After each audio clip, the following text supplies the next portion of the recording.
Bismillahir Rahmanir Rahim. In the name of God, in the name of Allah, the Merciful, the especially merciful. I greet you with the warmest Islamic greetings of peace. Assalamu alaikum wa rahmatullahi wa barakatuhu. May the peace and blessings of God be upon you all.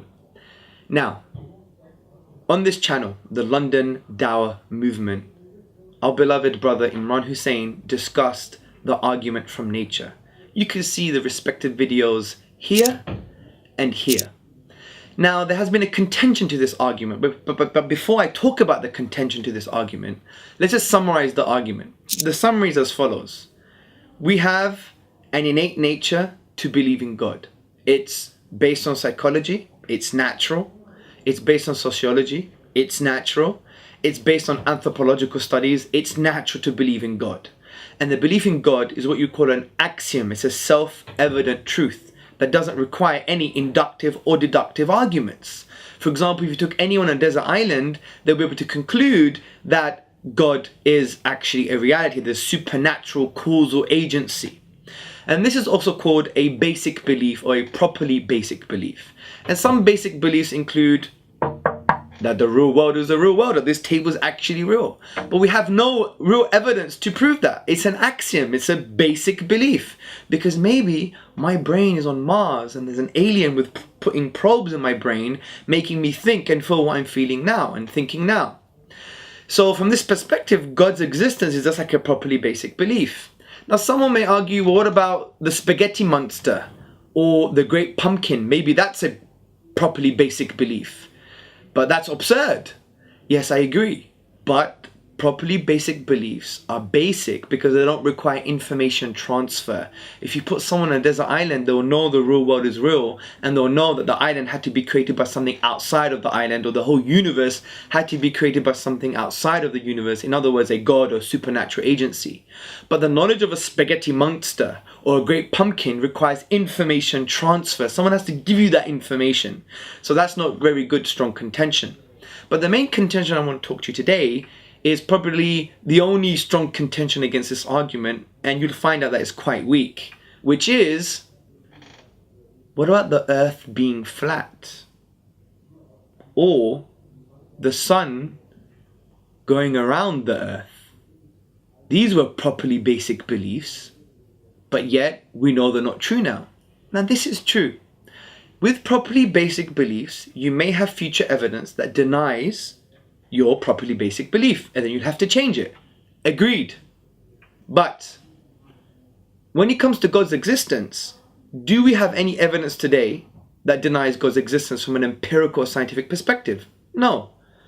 So the idea is that you always stick with your properly basic belief until the evidence contradicts it. But the irony is, there will be no scientific or empirical evidence that could ever contradict the idea of God. Ever. I'm going to repeat that. There is no physical evidence that can ever deny strongly God's existence. The only thing physical, empirical, and scientific evidence can do is support the idea of God's existence, like we have for the fine-tuning of the constants and the natural laws of the universe to permit our existence. Therefore, there must be a fine-tuner or a designer. It can keep silent, and that's about it. It can't strongly deny God's existence because God, by definition, is outside of the universe, is metaphysical. You can't get God and put him in a test tube. So no amount of empirical evidence will show that God does not exist. Maybe it can show that the universe works on its own. Maybe it can show that the universe has established laws. Maybe the universe could show these things, the how, but it could never ever deny God's existence because the method of study called science focuses on the physical world. God, by definition, is not part of the physical world. So how can a method that focuses on something like the physical world now somehow focus on something that it's not supposed to focus on? So this is why, although it's a valid contention that some properly basic beliefs can be changed due to our future scientific findings, but when it comes to God's existence, there will be no scientific finding that can ever deny his existence. Maybe it can tell us that we were wrong in the way we thought the world works, but how can it deny a being that's outside of the universe? Because science still has an assumption of causality.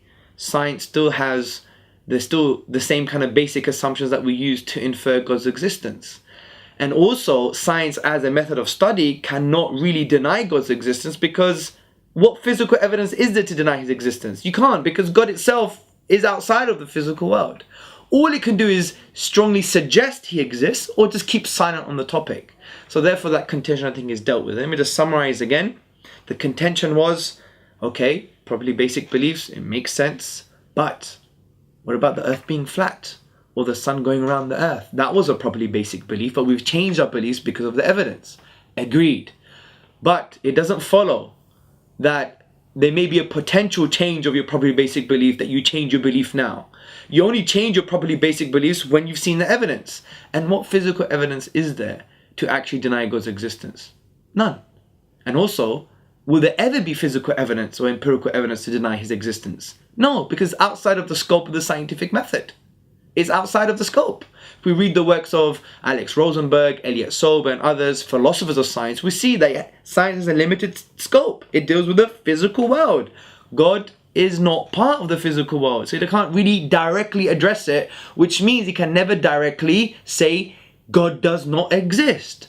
They can suggest that we don't have empirical evidence. They can suggest, for instance, that there is some evidence that leads to his existence, but they can't directly deny his existence using the empirical scientific paradigm, because of the nature of what this method of study and this worldview of knowledge is. It just focuses on the physical world. So, I think that contention is addressed. May God bless you.